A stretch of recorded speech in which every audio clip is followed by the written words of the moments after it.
Na mtazamaji wa PMTV Tanzania, karibu katika update za PMTV, na muda huu tunayo update kutoka mahakamani huko ambapo mwenyekiti wa Chama cha Demokrasia na Maendeleo Chadema Mheshimiwa Tundu Lissu ameingia Mahakama Kuu Masjala ndogo ya Dar es Salaam kuendelea na kesi ya mgawanyo wa mali wa chama hicho ili kujua hatima kama ataunganishwa ama la katika maombi ya kutaka kujiunga katika shauri hilo linalohusu mgogoro wa mgawanyo wa rasilimali usio sawa za chama hicho kati ya Tanzania bara na Zanzibar. Kesi hiyo inasikilizwa na Jaji Hamidu Mwanga. Katika kesi ya msingi ya mgawanyo wa mali, mlalamikaji ni makamu mwenyekiti mstaafu wa Chadema Zanzibar Said Issa Mohamed na wajumbe wawili wa bodi ya wadhamini wa Chadema kutoka Zanzibar Bwana Ahmed Rashid Khamis na Maulida Anakom wanaomba mahakama hiyo itamke kuwa wadaiwa walikiuka kifungu cha 6A kifungu kidogo cha kwanza na cha pili na cha tano cha sheria ya vyama vya siasa sura ya 258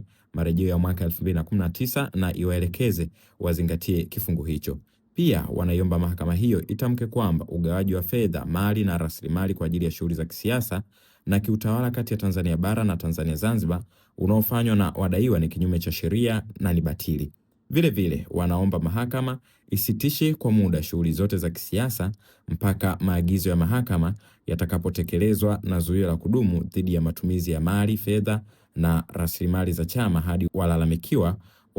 watakapotekeleza matakwa ya sheria husika na gharama za kesi. Hiyo ni update kutoka huko mahakamani, tutakusogezea zaidi ambacho kinaendelea huko.